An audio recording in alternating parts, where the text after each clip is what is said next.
بسم اللہ الرحمن الرحیم۔ منہج کارپوریشن جدہ برائے پروڈکشن و ڈسٹریبیوشن آپ حضرات کی خدمت میں قصص الانبیاء کا مبارک سلسلہ پیش کرنے کی سعادت حاصل کر رہا ہے۔ اب آپ اس مبارک سلسلے کا 7واں حلقہ سماعت فرمائیں۔ لیکن روایات میں یہ بھی موجود ہے کہ اس زمانے میں اب تک بھی ہے، عرب لوگوں میں مناطق کے حارہ میں جتنے گرم علاقے ہیں وہاں عورتوں کا بھی ختان ہوتا ہے۔ اسی لیے ایک روایت میں آتا ہے کہ ام عطیہ ایک عورت تھی جو ختان کرتی تھی، تو حضور پاک نے اس کو نصیحت کی کہ تم ختان تو کرتی ہو لیکن لا تنحکی، زیادہ نیچے نہ کاٹا کرو، زیادہ گہرا زخم نہ ہو، تھوڑا سا اوپر سے معمولی سا نقصہ ہے نا احزار الزوج، تاکہ وہ خامد کے لیے عورت جو ہے اور زیادہ پسندیدہ ہو جاتی ہے۔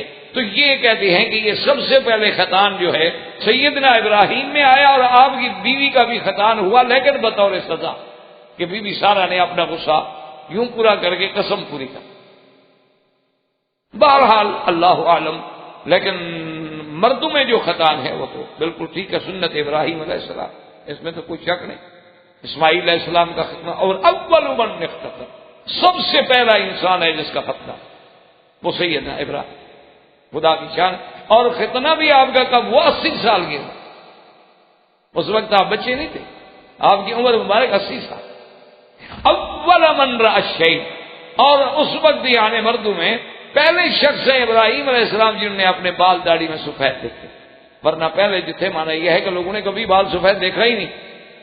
تو سب سے پہلے جب ابراہیم علیہ السلام نے بالوں کو سفید دیکھا تو پوچھا کہ یا رب بما ھذا، یہ کیا؟ اللہ نے فرمایا کہ وقار، یہ تو وقار ہے بندے کا۔ قال یا رب زدنی وقارا، کہ اللہ اگر یہ وقار ہے تو اور بڑھاؤ، پھر اور زیادہ کرو، تھوڑا وقار کیوں، پھر زیادہ ہونا چاہیے۔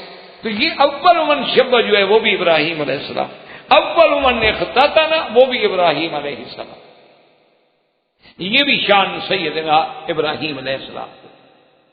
اب آگے دو روایات، اکثر روایات میں تو یہ ذکر ہے کہ جب بی بی سارہ اور بی بی ہاجرہ کا آپس میں تباغت ہو گیا اور سیدنا اسماعیل علیہ السلام کی جب ولادت ہوئی، اور اللہ تبارک و تعالیٰ نے ولادت اسماعیل علیہ السلام پہ بڑی خوشخبریاں ابراہیم علیہ السلام کو ملی کہ یہ تو وہ بیٹا ہے کہ جس کی ذریت میں نبی آئے گا محمد الرسول، اور جو خاتم الانبیاء ہو، اور پھر اس کی ذریت میں 12 عظیما،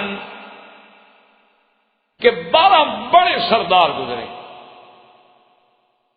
اور اسی کی تائید میں وہ حدیث مبارک ہے جو سرکار دو عالم سیدنا محمد الرسول اللہ صلی اللہ علیہ وسلم نے فرمایا کہ لا یزال الامر قائما، یہ دین کا حکم ٹھیک رہے گا، اور 12 خلیفہ امام جو ہے 12 خلیفے پیدا ہوں گے، اور کلہم من قریش، وہ سب کے سب ہوں گے قریش سے۔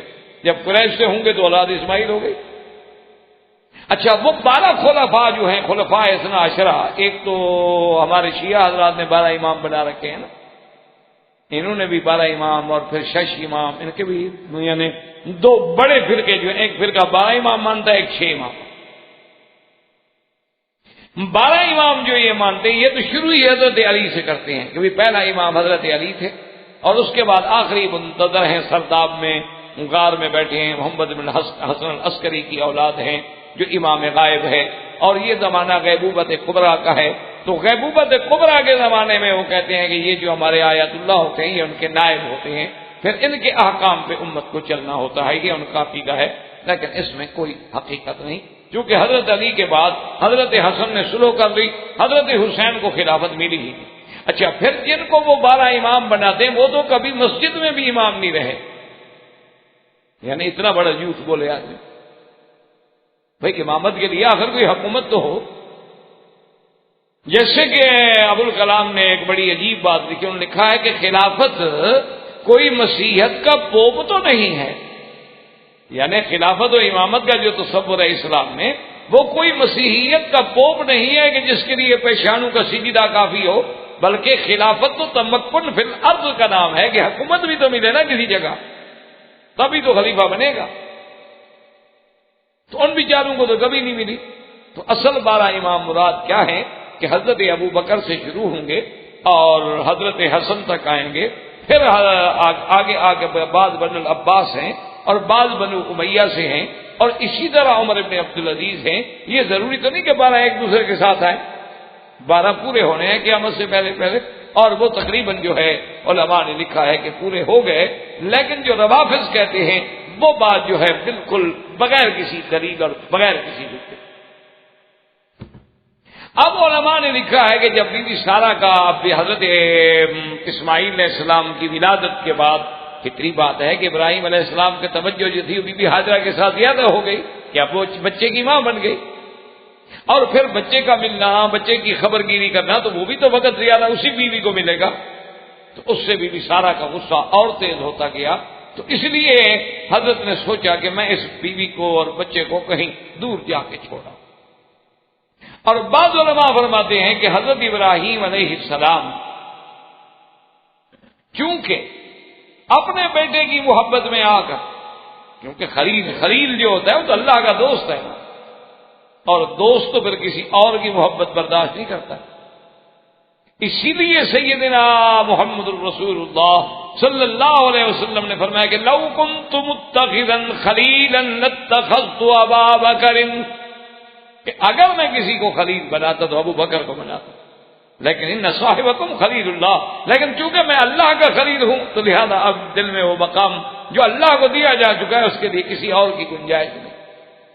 تو اب خلیل اللہ ابراہیم علیہ السلام بھی خلیل اللہ ہے، تو خلیل اللہ اور محبت چاہے بیٹے سے ہو چاہے بیوی سے ہو، تو کہتے ہیں کہ اللہ تبارک و تعالیٰ کا جلال تھا کہ امتحان میں آ گئے، اللہ نے حکم دیا کہ اپنے بیوی بیٹے کو لے جاؤ اور ایک جگہ پہ چھوڑو، کہاں چھوڑنا، کہا بس تم چلو، اب ہم خود ہدایت کر۔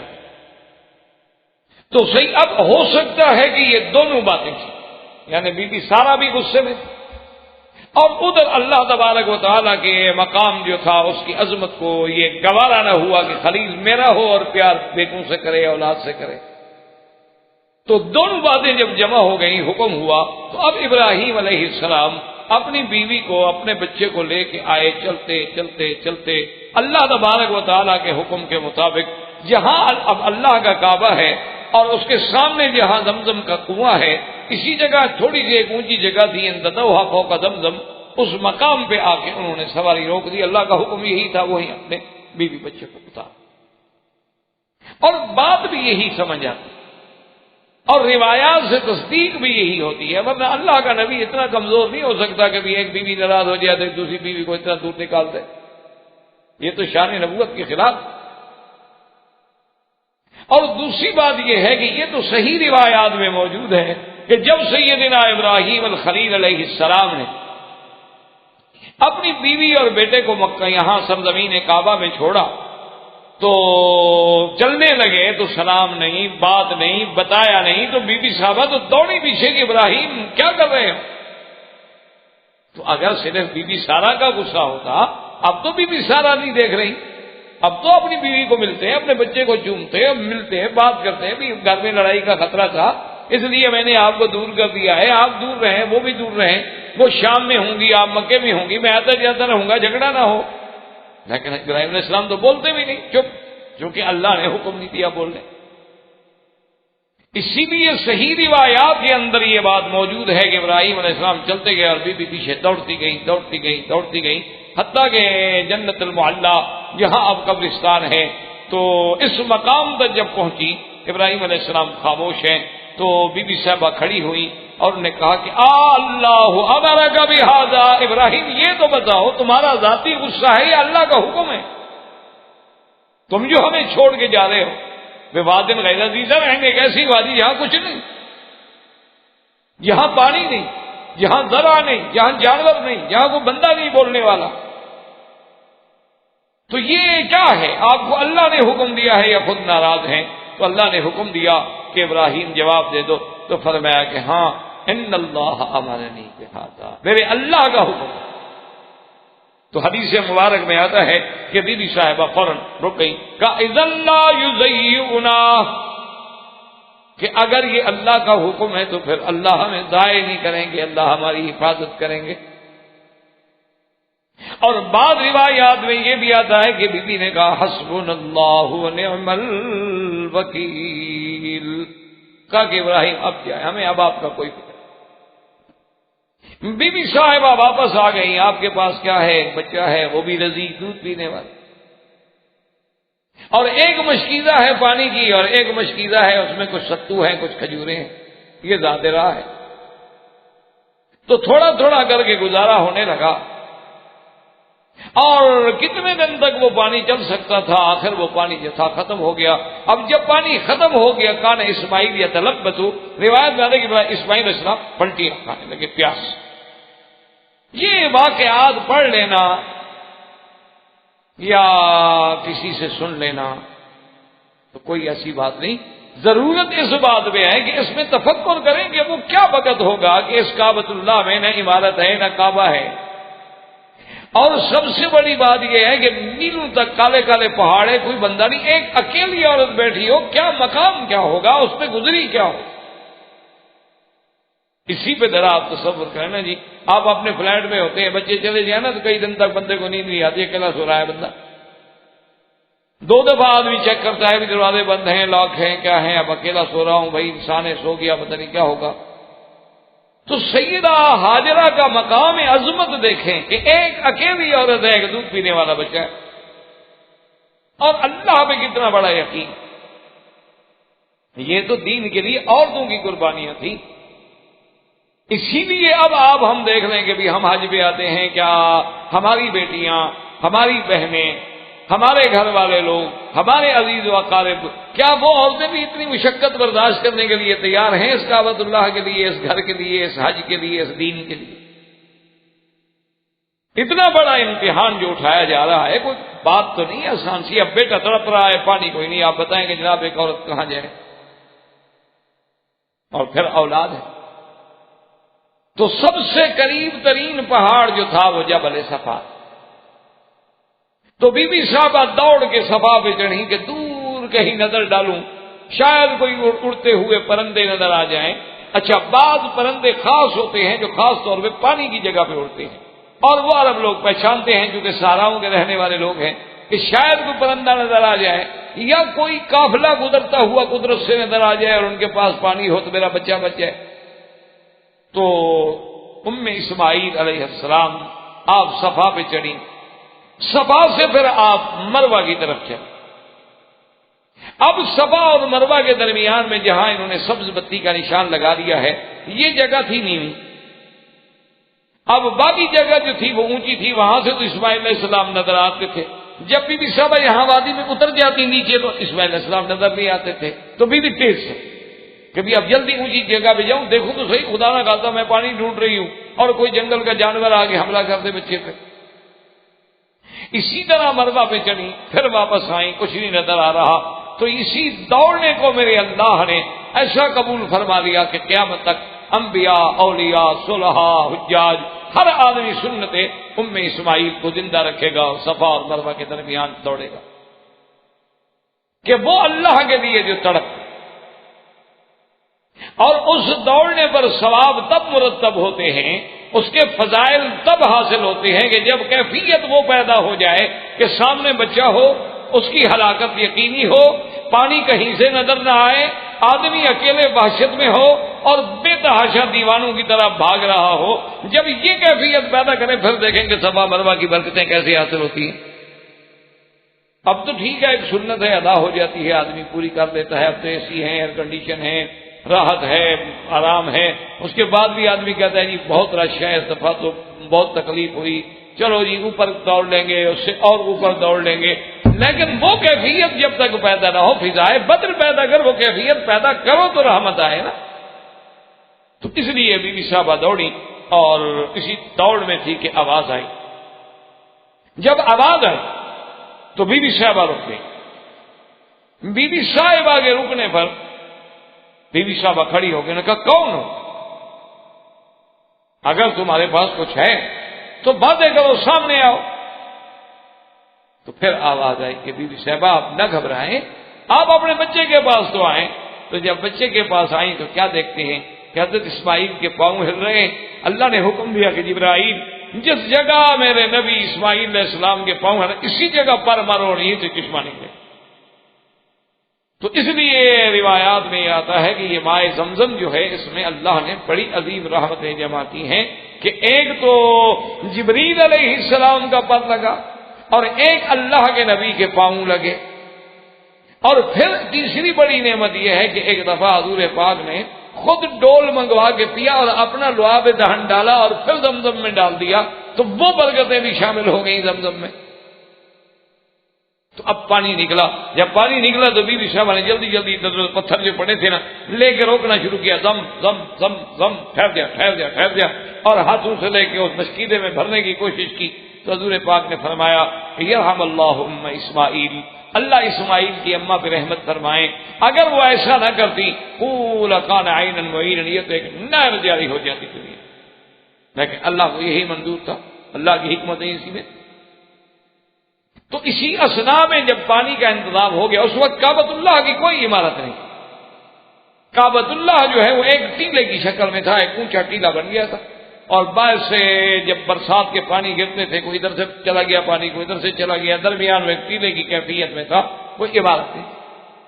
کچھ دنوں کے بعد قبیلہ جرہم میں اسفل مکہ تھا، یعنی مکے کا جو نیچے کا حصہ ہے، بسم اللہ یوں سمجھ لیں یہ نیچے کا حصہ ہے، قدا جو ہے نیچے کا حصہ ہے، تو ادھر قدائی والی جانب، قدا والی جانب جو ادھر سے جب گزرا اور وہ پڑاؤ کیا انہوں نے، جیسے قافلے اونٹوں کے چلتے تھے نا جی، پھر ایک رات کو چلتے چلتے تھک گئے، سیر سو گئے، پھر صبح کی تہجد کے وقت پھر چل پڑے، پھر گرمی ہوئی تو پھر بیٹھ گئے، تو انہوں نے دیکھا کہ ایک پرندہ اڑ رہا ہے جو عام طور پر پانی پہ ہوتا ہے، تو انہوں نے اپنے لوگوں سے کہا بھی یہاں تو ہم نے کبھی پانی نہیں دیکھا، یہ کیسا پانی ہے، پتہ تو کرو۔ تو ان کے آدمی دوڑے دوڑے آئے، آ کے دیکھا کہ بی بی صاحب آئے ہیں، ایک بچہ ہے اور چشمہ ہے ماشاءاللہ ابل رہا ہے، تو انہوں نے بھی پانی بھرا اور اپنے ساتھیوں کے لیے بھی لے گئے اور ان کو بتا بھی دیا کہ بھی وہاں تو ایک بڑا عجیب چشمہ اور عجیب پانی۔ تو اب جرہم والے جو تھے وہ سب کے سب آ گئے بی بی صاحبہ کے پاس اور آ کے کہنے لگے کہ اماں اگر تم ہمیں اجازت دے دو، ناراض نہ ہوں، ہمیں رخصت دے دو تو ہم لوگ آپ کے ساتھ یہاں آباد ہو جائیں، یہاں ٹھہر جائیں، ہم بھی تو سفر اسی لیے کر رہے ہیں کہ کہیں کوئی جگہ ملے اچھی تو بیٹھ جائیں۔ بی بی صاحب نے کہا کہ ہاں یہ تو آپ کو میں اجازت دیتی ہوں، ولیکن لا حق لکم علی الماء، لیکن تمہارا پانی پر کوئی کنٹرول نہیں ہو، پانی ہمارے کنٹرول میں ہو۔ انہوں نے کہا ٹھیک۔ تو پھر قبیلہ جرہم جو ہے وہاں آباد، اور قبیلہ جرہم جو ہے یہ عرب سے خالص۔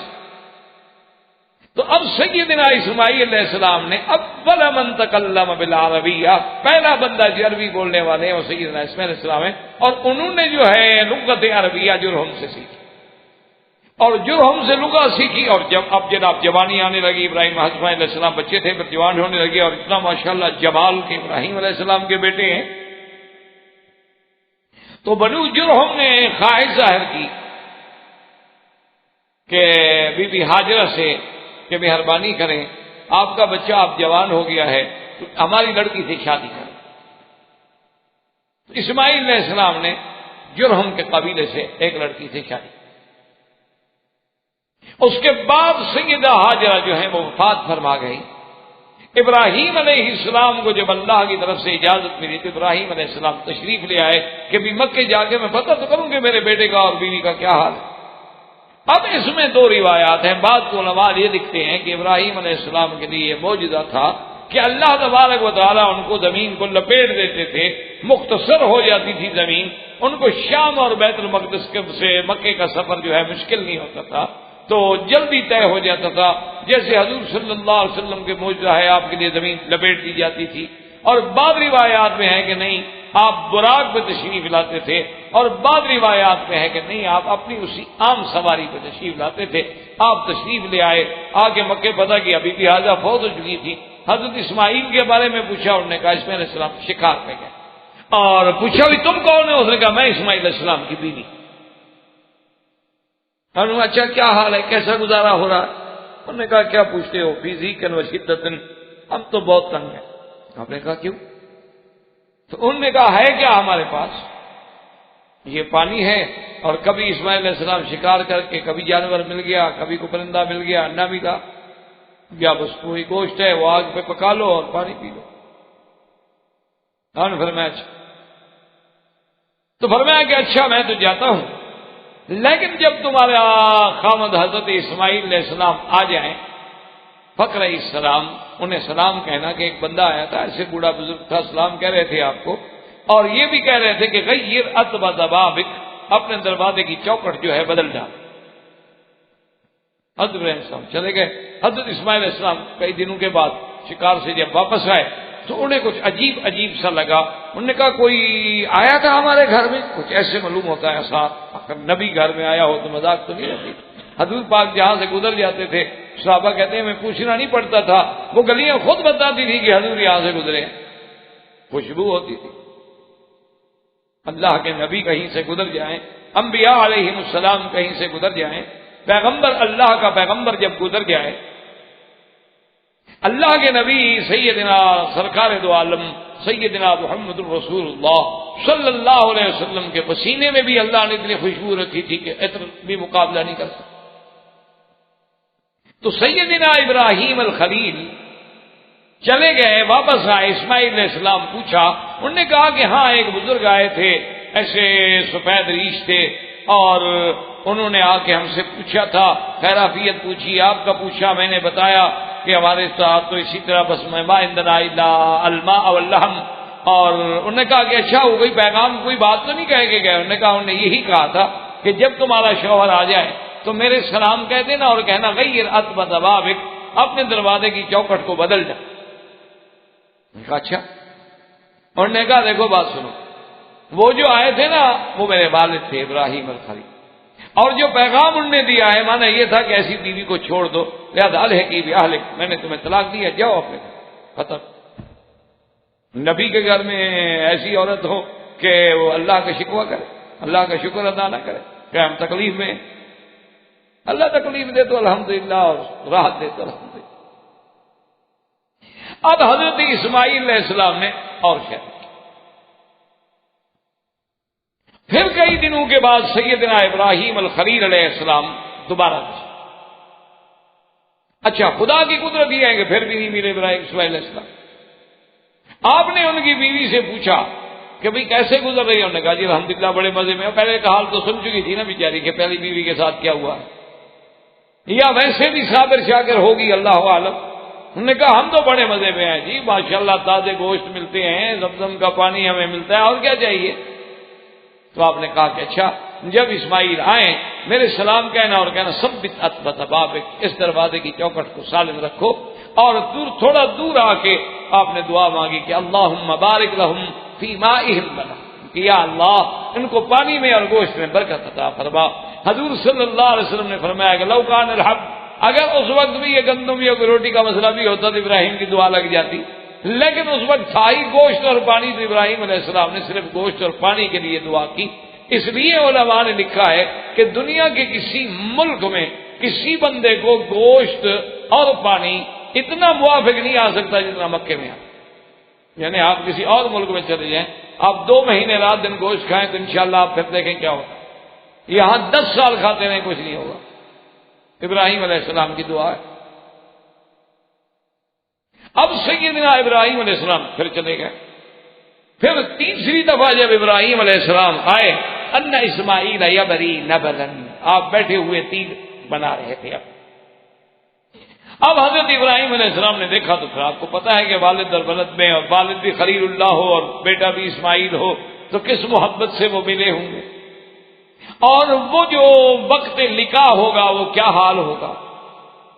بڑی ملاقات کے بعد، خوش ہونے کے بعد ابراہیم علیہ السلام نے فرمایا کہ بیٹا اللہ کی حکمتیں ہیں، یہ سب اللہ کا حکم ہے، اور اب اللہ نے ہمیں حکم دیا ہے کہ اس جگہ خدا کا گھر بنا۔ حضرت اسماعیل علیہ السلام نے کہا ابا جان بالکل، جو چاہیں، جو حکم ہو ہم تعمیل کرنے کے لیے تیار۔ تو بنا کعبہ جو ہے سیدنا ابراہیم الخلیل علیہ السلام نے، اب بعض کتابوں میں آتا ہے کہ انہوں نے اللہ سے سوال کیا کہ اللہ میاں مجھے تو نہیں پتا نا کہ کعبہ شریف کتنا طول ہے، کتنا عرض ہے، کتنا چوڑا ہے، کتنا، تو میں کہاں بناؤں؟ یہ تو ٹھیک ہے کہ وہ جگہ موجود ہے، ٹیلہ موجود ہے، کیونکہ وہ تو ابراہیم علیہ السلام سے پہلے موجود ہے۔ حضرت آدم علیہ السلام نے سب سے پہلے یہاں جو ہے خیمہ مارا، خیمہ گاڑا کعبۃ اللہ کی جگہ پر، پھر آہستہ آہستہ یہاں ایسے گول قبہ بنا، پھر عمارت بنی لیکن چھت نہیں ہوتی تھی. کئی ادوار گزرے اللہ کے کعبے پر. تو کعبۃ اللہ والی عظمت جو ہے اللہ کے گھر کی وہ تو موجود تھی. اس لیے ابراہیم علیہ السلام جب بچوں کو بٹھا رہے ہیں اس وقت بھی یہی کہا تھا نا کہ انی اسکنت من ذریتی بواد غیر ذی زرع عند بیتک المحرم، تیرے حرمت والے گھر کے پاس. گھر تو تھا لیکن عمارت نہیں تھی. تو بعض کتب میں یہی آتا ہے کہ اللہ نے فرمایا کہ ابراہیم ہم بادلوں کا سایہ کر دیتے ہیں، جہاں جہاں سایہ ہے نشان لگا لو، یہی میرا کام ہے. اور اس کے بعد اب حضرت ابراہیم علیہ السلام نے اور اسماعیل علیہ السلام نے مل کے بناء کعبہ شروع کی، جس کو قرآن نے ذکر کیا ہے کہ وَإِذْ يَرْفَعُ إِبْرَاهِيمُ الْقَوَاعِدَ وَإِذْ يَرْفَعُ إِبْرَاهِيمُ الْقَوَاعِدَ مِنَ الْبَيْتِ وَإِسْمَاعِيلُ رَبَّنَا تَقَبَّلْ مِنَّا إِنَّكَ أَنْتَ السَّمِيعُ الْعَلِيمُ. اب باپ بیٹا جو ہیں اللہ کے گھر بنا رہے ہیں اور اللہ سے دعائیں بھی کر رہے ہیں، اور سیدنا ابراہیم معمار بنے ہوئے ہیں اور سیدنا اسماعیل جو ہے وہ مزدور بنے ہوئے ہیں. اس گھر کے شرف کا اندازہ لگائیں کہ جس کی تعمیر میں اللہ کا نبی معمار ہو اور اللہ کا نبی ہی مزدور ہو. اب جب ابراہیم علیہ السلام نے بنا بنانی شروع کی، ذرا تصور کریں کہ اس وقت یہ پتھروں کا لانا، اسی جگہ پر پھر پتھروں کا لگانا، اور کوئی آدمی نہیں، ایک ابراہیم ہے اور ایک اسماعیل ہے. یہ تو پیغمبروں کا معجزہ تھا کہ وہ اٹھا کے لے آتے تھے، ورنہ کون پتھر اٹھا سکتا. اب جب دیوار اونچی ہو گئی، اتنی اونچی ہو گئی کہ وہاں تک ہاتھ پہنچنا مشکل ہو گیا، وہاں تک آدمی کی رسائی مشکل ہو گئی، تو اب ابراہیم علیہ السلام پریشان ہوئے اور اللہ تبارک و تعالیٰ کا حکم ہوا. آپ نے فرمایا اسماعیل علیہ السلام سے بھی پتھر ایسا تلاش کر لیتے ہیں کہ کچھ تو اونچا ہو جس میں ہم کھڑے ہو جائیں. لیکن اللہ کو یہی منظور تھا کہ یہی پتھر ہو. اسماعیل علیہ السلام اسی پتھر کو اٹھا کے لے آئے جو آج بھی مقام ابراہیم کہلاتا. اور سیدنا ابراہیم علیہ السلام جب اس پتھر پہ کھڑے ہوئے، اب اللہ تبارک و تعالیٰ کے گھر کی تعمیر کرنی شروع کی، تو آپ کے پاؤں مبارک میں چونکہ جوتا نہیں تھا، تو یہ بھی معجزہ تھا پیغمبر کا کہ آپ کے پاؤں جو تھے پتھر میں گھپ گئے، تاکہ وہ نشان، وہ علامت، وہ یادگار جو ہے قیامت تک قائم رہے، تاکہ امتیاز کیا جا سکے کہ وہ حجر ابراہیم کون سا ہے، دیگر احجار سے اس کو علیحدہ کیا جا سکے. تو اس سے بناء کعبہ سیدنا ابراہیم اور سیدنا اسماعیل علیہ السلام نے شروع فرمائی کہ اللہ کا گھر بنایا جائے، جس کا ذکر اللہ تبارک و تعالی نے سورۃ البقرہ میں اور دیگر سورتوں میں بھی فرمایا ہے. تو اللہ تبارک و تعالی آپ کو بھی اور ہمیں بھی صحیح معنوں میں اس گھر میں اور حرمین الشریفین اور اس بلد الامین کے ادب کی توفیق عطا فرمائیں. وصلی اللہ تعالی علی خیر خلقہ سیدنا محمد وعلی آلہ وصحبہ اجمعین. برادران اسلام، واجب الاحترام بزرگوں، دوستوں، بھائیوں، عزیز نوجوانوں، الحمدللہ قصص الانبیاء کے اس سلسلہ دروس میں ہم نے سیدنا ابراہیم الخلیل علیہ السلام کے بارے میں کچھ باتیں پڑھی تھی اور کچھ باتیں میں سیدنا ابراہیم علیہ السلام اولو العزم من الانبیاء یعنی اللہ نے جن انبیاء کو اولو العزم ہونے کا شان بخشا ہے ان میں سیدنا ابراہیم الخلیل ہے. اور اسی طرح سیدنا ابراہیم علیہ السلام جو ہیں یہ ابو الانبیاء بھی، آپ کی ذریت سے اللہ نے نبوت کا ایک عظیم سلسلہ جاری کیا. اور سیدنا ابراہیم علیہ السلام وہ پیغمبر ہیں کہ جن کو اللہ نے اپنے خلیل ہونے کا اعزاز کیا. ابراہیم علیہ السلام جو ہیں وہ خلیل اللہ. تو اس لیے جب اتنی شان ان کی بڑی ہے تو اللہ نے قرآن میں بھی بڑے مقامات پہ 35 مقامات پر سیدنا ابراہیم علیہ السلام کی قصہ مبارک کو ذکر فرمایا. اور اسی ضمن میں سیدنا ابراہیم علیہ السلام جو ہیں وہ بڑے بڑے عظیم امتحان اس لیے ایک عرب کے اسکالر نے، ایک عرب کے بہت بڑے مورخ نے بڑی عجیب بات لکھی ہے اپنی زبان میں. اس نے کہا ہے کہ ابراہیم علیہ السلام وہ انسان ہے الذی بدل نفسہ للنیران وبدل ولدہ للقربان ومالہ للضیفہ. انہوں نے کہا کہ سیدنا ابراہیم ان لوگوں میں کہ جس نے اللہ کے لیے اپنے نفس کو تو آگ کے لیے بھی پیش کر دی، اپنے بیٹے کو ذبح کے لیے پیش کر دیا، اور اپنے مال کو ضیف اور مہمانوں کے لیے پیش کر دیا، جس نے سب کچھ لٹا دیا تھا. تو ہم اس مقام پہ تقریباً پہنچے تھے جہاں تک مجھے یاد ہے کہ سیدنا ابراہیم علیہ السلام اپنے بچوں کو جب چھوڑ گئے اور 2 دفعہ تشریف لے آئے، اور اسماعیل علیہ السلام کی والدہ فوت ہو گئیں. اب اسماعیل علیہ السلام جوانی کی طرف بڑھے تو اللہ کے حکم سے ابراہیم علیہ السلام جب دوبارہ تشریف لے آئے تو انہیں بناء کعبہ کا اللہ کے گھر بنانا تھا. اب اس وقت مکہ کچھ آباد ہو چکا تھا، قبیلہ جرہم وہاں مستقل رہائش پذیر ہو چکا. سیدنا اسماعیل علیہ السلام کی ان سے قرابت بھی ہو گئی، رشتہ داری بھی ہو گئی، آپ نے عربی بولنا بھی انہیں سے سیکھا. اب جب اسماعیل علیہ السلام کے پاس ان کے ابا سیدنا ابراہیم الخلیل علیہ السلام تشریف لائے، اس وقت ہے جب آپ کی بیوی یعنی ہاجرہ، کیونکہ سیدنا اسماعیل جو ہیں یہ بی بی ہاجرہ کی، اور سیدنا اسحاق جو ہیں وہ بی بی سارہ کے بعد اللہ نے حکم دیا کہ میرے گھر کی تعمیر. اب مفسرین کرام نے لکھا ہے کہ پھر اس گھر کے بارے میں چونکہ سیدنا ابراہیم علیہ السلام کو تو پتہ ہی نہیں تھا، ایک ٹیلہ تو یہاں موجود تھا، وہ تو حضرت نوح علیہ السلام کے زمانے میں جب طوفان آیا تب بھی کعبۃ اللہ ایک ٹیلے کی شکل میں موجود تھا، اور وہ کشتی جو ہے تقریباً 41 دن تک طواف کرتی رہی اللہ کے کعبے کا. اور جب حضرت آدم علیہ السلام تشریف لائے تو ایک کپے کی شکل میں جیسے خیمہ لگاتے ہیں آپ نام، اسی طرح کا ایک خیمہ انہوں نے بھی بنایا، کعبۃ اللہ کی علامت کے اللہ کا گھر ہے. لیکن اس سے پہلے بھی اللہ کے حکم سے فرشتے اس گھر کو بنا چکے تھے. اس گھر کی تعمیر میں کئی ادوار گزرے. اللہ کے حکم سے فرشتوں نے بنایا، پھر آدم علیہ السلام نے بنایا، پھر ادریس علیہ السلام کے زمانے میں کعبۃ اللہ کو بنایا گیا، اور پھر یہ ختم ہو گیا طوفان نوح میں. پھر ایک ٹیلہ تھا سیدنا ابراہیم علیہ السلام کے زمانے میں تعمیر ہوا. سیدنا ابراہیم علیہ السلام کی تعمیر کے بعد پھر زمانہ قریش میں جبکہ سرکار دو عالم صلی اللہ علیہ وسلم کی عمر 25 سال تھی، اس وقت بھی کعبۃ اللہ تعمیر ہوا. پھر حضور صلی اللہ علیہ وسلم کے بعد عبداللہ ابن الزبیر جب مکے پہ حاکم بنے تو انہوں نے حضور کی تمنا کے مطابق پھر کعبۃ اللہ کی تعمیر کی. عبداللہ ابن الزبیر کی شہادت کے بعد پھر حجاج بن یوسف نے دوبارہ اس تعمیر کو قریش کی تعمیر پہ بدل دیا. باقی جہاں تک مرمت کا تعلق ہے وہ تو ہر دور میں ہوتی رہی، جیسے اب بھی ماشاءاللہ اس حکومت کے رشیدہ کے دور میں بھی بڑی زبردست کی اندر سے اور باہر سے اور حتیب سے اور دروازہ مبارک اور چھت مبارک یعنی بے انتہا کام ہوا.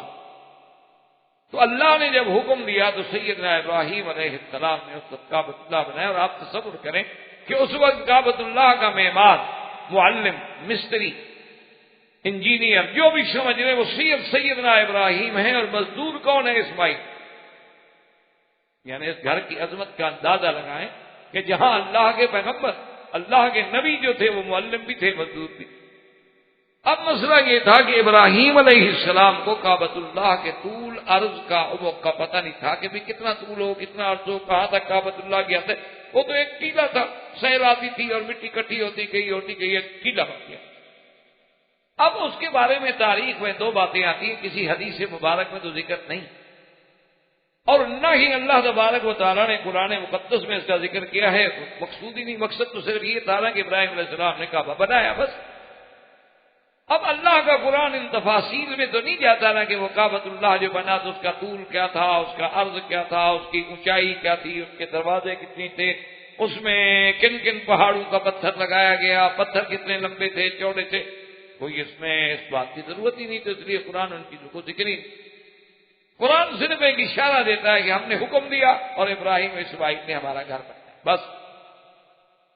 البتہ تاریخ جو ہے اور اسرائیلیات جو ہیں، کتب سابقہ جو ہیں، ان میں یہ بات ملتی ہے، اور اس میں دو چیزوں کا ذکر ہے کہ جب سیدنا ابراہیم نے دعا مانگی کہ یا اللہ آپ نے حکم دیا میرا گھر بناؤ، کیسے بنے؟ مجھے تو پتہ نہیں آپ کا گھر طول عرض کیا۔ تو کہتے ہیں کہ خدا کی قدرت سے وہاں ایک اژدہا یعنی بڑا سانپ کعبۃ اللہ کے اس وسط میں اس ٹیلے پہ ظاہر ہوا، اور اس نے جا کے پورا خط کھینچ دیا۔ آپ دیکھیں نا، جب سانپ چلے تو نیچے نشان تو بن جاتا ہے، پورا اس نے جا کے ایک دائرہ کھینچ دیا، تو اشارہ ہو گیا کہ یہی جگہ ہے، اسی پہ تعمیر کریں۔ اور دوسری روایت میں یہ آتا ہے کہ اللہ تبارک و تعالیٰ نے بادلوں کو حکم دیا، سحاب کو حکم دیا کہ اتنی جگہ پہ سایہ، اور ابراہیم علیہ السلام کو حکم دیا گیا کہ جہاں جہاں سایہ ہے وہاں نشان لگا دو، بس یہ میرا گھر ہے۔ اور یہ بات اقرب بھی ہے، اس لیے کہ سرکار دو عالم صلی اللہ علیہ وسلم سیدنا محمد الرسول اللہ صلی اللہ علیہ وسلم کی صفات میں، آپ کی شان مبارک میں جہاں اور باتوں کا ذکر ہے، وہاں یہ بات بھی ملتی ہے کہ آپ پر بادل سایہ کرتے تھے۔ جیسے آپ شام کے سفر میں جا رہے ہیں تو اس راہب نے جب پہچانا اور ابی طالب سے کہا کہ دیکھو، حالانکہ حضور صلی اللہ علیہ وسلم کا اس وقت بچپنا ہے، شباب ہے، ابھی آپ کو نبوت بھی نہیں ملی، اس نے کہا تم دیکھ نہیں رہے ہو کہ آپ جہاں چل رہے ہیں وہاں سایہ ہے؟ اور حضور صلی اللہ علیہ وسلم جب ایک درخت کے نیچے آ کے بیٹھے تو آپ سے پہلے چونکہ ساتھی بیٹھ چکے تھے اور سائے والی جگہ سب دوستوں نے قبضہ کر لی تھی، تو حضور اس جانب بیٹھ گئے جہاں دھوپ تھی، کسی ساتھی کو تکلیف نہیں دی کہ بھئی تم اٹھ جاؤ یا میرے لیے جگہ بناؤ۔ تو جب حضور بیٹھے تو سایہ حضور کی طرف ڈھل گیا، اب وہ دھوپ میں بیٹھے ہیں اور حضور صلی اللہ علیہ وسلم سائے میں بیٹھے۔ انہی چیزوں سے ہمارے ملکوں میں، انڈو پاک میں، بنگلہ دیش میں اور بھی دیگر مسلمان ملکوں میں ایک بڑی عجیب سی بات چل نکلی ہے کہ اللہ کے نبی کا سایہ نہیں تھا۔ یہ ایک بڑی مشہور بات ہے، وہ دراصل یہی دھوکہ ہے لوگوں، اور اس سے وہ نعوذ باللہ پھر محبت میں بڑھتے بڑھتے شرک میں چلے جاتے ہیں کہ جب سایہ نہیں تو مانا یہ ہے کہ وہ بشر نہیں تھے، انسان کا تو سایہ ہوتا ہے، تو اللہ کے نبی کا جب سایہ نے مانا ہے کہ خدا تھا، وہ اسی سے پھر شرک میں بڑھتے۔ حالانکہ بعض کتابوں میں جو ذکر آتا ہے نا کہ حضور صلی اللہ علیہ وسلم پہ سایہ نہیں تھا، مانا یہ ہے کہ آپ جب پیدا ہوئے تو والد پہلے فوت ہو گئے، والد کا بھی سایہ نہیں تھا۔ آپ کے پیدا ہونے کے بعد ابھی بچپنا تھا، 7 سال کی عمر تھی کہ والدہ فوت ہو گئی، والدہ کا بھی سایہ نہیں تھا۔ حضور صلی اللہ علیہ وسلم کی ابتدائی تربیت جو ہے اور خدمت کے لیے عبد المطلب آئے، وہ بھی فوت ہو گئے۔ ابھی طالب کا دور آیا تو غربت کا دور ہے، اور حضور صلی اللہ علیہ وسلم کے لیے بادلوں کا بھی سایہ کر دیا گیا۔ تو اس لیے بعض علماء اس محبت میں لکھتے ہیں کہ اللہ نے اپنے نبی کو کسی بندے کے سائے میں نہیں رکھا، اللہ نے انہیں تو اپنے سائے میں رکھا، اپنی تربیت میں رکھا کہ اگر بچہ اچھا ہو تو بعض کہتے ہیں جی والدین کا کمال ہے، بچہ اچھے امتحان میں نمبر پاس کر رہے تو کہتے ہیں جی ماشاءاللہ استاد بڑے قابل۔ اللہ نے فرمایا ہم اپنے نبی کے ذمے یہ ایسی کوئی بات رہنے بھی نہیں دیتے تاکہ ان کی تربیت کا براہ راست میری ذات کے ساتھ تعلق ہو کہ علم یجد کا یتیمن فآ، ہم نے آپ کو حفاظت کی، ہم نے تربیت کی، تاکہ جو بھی اعزاز ملے وہ میرے نبی کو ملے، وہ کسی باپ کی طرف، دادے کی طرف، چاچے کی طرف، استاد کی طرف، معلم کی طرف منتقل ہی نہ ہو سکے، بلکہ النبی الامی کسی کے پاس نہیں پڑھے اور ساری دنیا کو پڑھا دیا۔ اس لیے ہمیشہ یاد رکھیں کہ بعض علماء نے یہ لکھا ہے کہ وہاں صحاب کا سایہ تھا، وہیں سیدنا ابراہیم علیہ السلام نشان لگا لی، اس کے بعد تعبیر کی۔ اب جب پتھر لگاتے رہے، اور یہ بھی بعض روایات میں ملتا ہے کہ اس میں جو ہے کعبۃ اللہ میں مختلف پہاڑوں سے پتھر لائے گئے، جیسے جبل کہتے ہیں زیتا ہے، جبل سینا ہے، جبل جودی ہے، جبل لبنان ہے، جبل کعبہ ہے، لیکن یہ ساری باتیں اسرائیلی روایات سے ملتی ہیں. ہمیں یہ بات کسی یعنی صحیح روایت سے نہیں ملتی کہ اتنی دور سے پتھر لانے کی کیا ضرورت تھی جبکہ مکہ شریف کے ارد گرد تو اپنے ذاتی پہاڑ موجود ہے. اور نہ کسی دور میں ایسا پتھر دیکھا گیا ہے کہ جی اس میں سنگ مرمر لگایا گیا ہو یا سنگ ساماک لگایا گیا ہو یا سنگ احمر لگایا گیا ہو یا کوئی خاص ٹھنڈا پتھر لگایا گیا. عام سادہ پتھر ہے جو آپ دیکھتے ہیں جب ایام حج میں غلاف مبارک اٹھ جاتا ہے سامنے ظاہر واضح سب دیکھ رہے ہوتے ہیں, آپ بھی دیکھتے ہیں, ہم بھی دیکھتے ہیں. اور بڑے بڑے پتھر ہیں ان کی یعنی پیمائش بھی برابر نہیں, کوئی بڑا ہے کوئی چھوٹا ہے, کوئی بڑا ہے کوئی چھوٹا ہے. لاگی کیا تو جب سیدنا ابراہیم الخلیل علیہ السلام نے اس کعبۃ اللہ کی بنا کی تو جب تھوڑا سا وہ پہاڑ اونچا کعبۃ اللہ کی دیواریں اونچی ہو گئی تو اب سیدنا ابراہیم الخلیل علیہ السلام جو ہیں وہ یعنی پتھر نہیں پہنچا سکتے تھے. تو آپ نے فرمایا حضرت اسماعیل سے کہ بھائی کوئی پتھر تلاش کرے. تو سیدنا ابراہیم علیہ السلام نے بھی تلاش کیا اور اسماعیل علیہ السلام نے بھی تلاش کیا, لیکن کتابوں میں یہ بات موجود ہے کہ یہ بھی خاص ایک پتھر ہے جیسے اللہ نے حجر اسود کو بھیجا جنت سے, اسی طرح یہ مقام ابراہیم کا پتھر جو ہے یہ بھی جبریل علیہ السلام کا. اور اس پتھر کی خصوصیت یہ تھی اللہ نے اس میں ایسی شان رکھی تھی. دیکھیں نا جی آج تو دنیا کتنا ترقی کر گئی, جدید ٹیکنالوجی میں کہاں آگے بڑھ گئی, چاند پہ ڈیرے ڈال رہی ہے. اب تو ایسی مشینیں نکل آئی ہیں کہ آپ ان کو بٹن دیں, حسب ضرورت وہ اونچی ہو جائیں گی, حسب ضرورت نیچی ہو جائیں گی. لیکن کمال تو یہ ہے کہ نہ مشین ہو, نہ اس کے چلانے کے لیے کسی چلانے والے آپریٹ کرنے کی کسی ضرورت ہو, نہ کوئی ڈرائیور ہو, اور سیدنا ابراہیم خود کھڑے ہو جائیں حکم کریں پتھر اونچا ہو جائے, حکم کریں خود بخود نیچے ہو جائے. کمال تو یہ ہے. یہ کون سا کمال ہے, یہ تو اسباب ہیں, یہ تو اسباب ہوئے نا جی. ایک مشین ہے اس کو پھر جناب چلانے کے لیے اور مشینیں ہیں, پھر اس کو آپریٹ کرنے کے طریقے ہیں, پر آپ اس کے اوپر بیٹھتے ہیں. اچھا اگر بعض الیکٹرک پہ چلنے والی ہے, بجلی بند تو مشین کھڑی ہے کام نہیں کرتی. بعض کے چلانے کے لیے بیٹری ہے, بیٹری ڈاؤن ہو گئی تو خلاص مشین کھڑی ہوئی ہے کام نہیں کرتی. لیکن یہ معجزہ انبیاء ہے, اسی کا نام معجزہ ہے کہ ہر وہ کام جو ساری دنیا کو عاجز کر دے وہ اللہ کے نبی کے ہاتھ پہ ہو جائے, اسی لیے اس کو کہتے ہیں معجزہ. تو سیدنا ابراہیم علیہ السلام کھڑے ہوتے اونچا ہو جاتا, ضرورت ہوتی نیچے ہو جائے. اور دوسری نشانی یہ ہے کہ حضور صلی اللہ علیہ وسلم کی یہ صحیح حدیثوں میں موجود ہے کہ اس پتھر میں اللہ نے ایک ایسی خاص لچک رکھی تھی کہ سیدنا ابراہیم علیہ السلام کے پاؤں جو تھے وہ اس میں کھپ گئے اور ان کے نشان تھے. ورنہ پتھر میں پاؤں تھوڑا دھنستا, یعنی اگر زمین سخت ہو تو اس میں بھی پاؤں داخل نہیں ہوتا. یعنی مٹی بھی اگر سخت ہو, ہاں کسی جگہ دلدلی زمین ہو, ریتیلی زمین ہو, نرم زمین ہو سکتا ہے کہ آپ کا پاؤں اس میں چلا جائے, لیکن سخت زمین میں پاؤں نہیں جاتا. چیز جائے کہ آپ پتھر پہ پاؤں رکھے اور پاؤں چلا جائے. وجہ کیا ہے کہ اللہ اس کو قیامت تک علامت بنانا چاہتے تھے کہ وہ نشانی ہے. فیہ آیات بینات مقام کے بعد. اب ابراہیم علیہ السلام نے جب اللہ کا گھر بنا لیا, اسی کو اللہ نے قرآن میں ذکر کیا کہ وَإِذْ يَرْفَعُ إِبْرَاهِيمُ الْقَوَاعِدَ مِنَ الْبَيْتِ وَإِسْمَاعِيلُ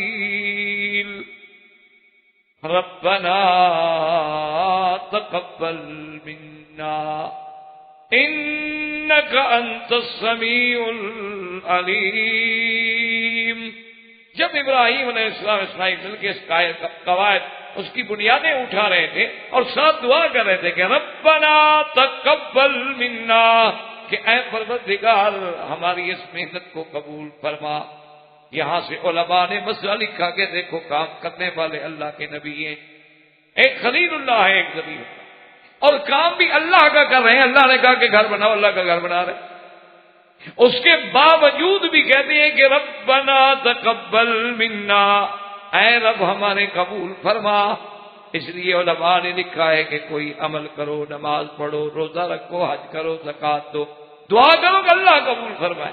کیوں, کیا پتا اس میں کوئی ایسی کوتاہی رہ جائے, اس میں ریا آ جائے, اس میں سمعت آ جائے, اس میں شہرت آ جائے, اس کے اندر کوئی دل میں گندا خیال آ جائے تو ساری عبادت, ساری محنت, ساری ریاضت جو ہے اللہ ٹھکرا دے.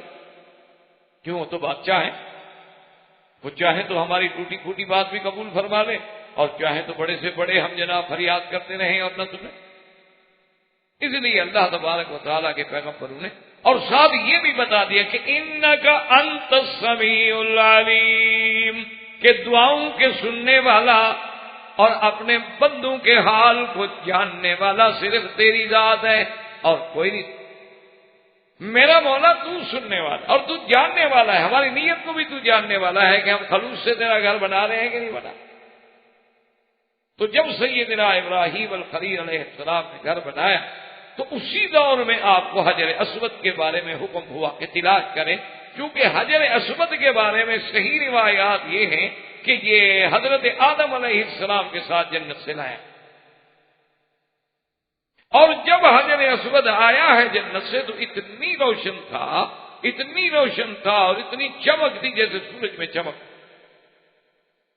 حدیث مبارک میں آتا ہے کہ سب بدت ہو خطایا بنی آدم، آدم کے بیٹوں کے گناہوں نے اس کو بھی سیاہ.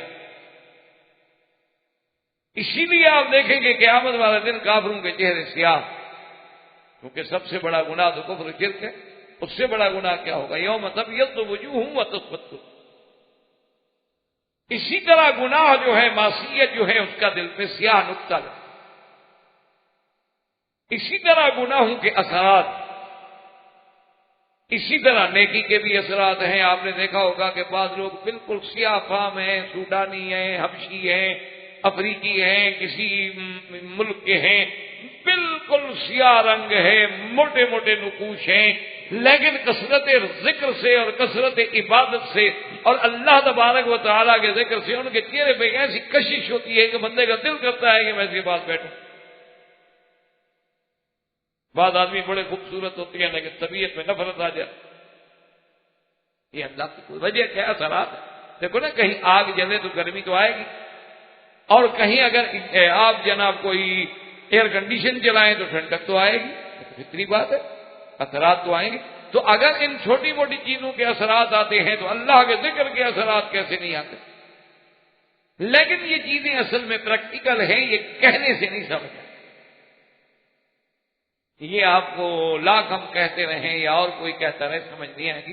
آپ یعنی کلمہ طیبہ جو ہے لا الہ الا اللہ یا صرف لفظ اللہ، اس میں ذات جو ہے، اس کا ذرا 8-10 دن اکیلے بیٹھ کے ذرا ذکر کر کے دیکھیں کہ اور اس کے بعد پھر مجھے بتائیں کہ طبیعت میں کتنی حدت اور شدت اور کتنی گرمی پیدا ہوئی ہے.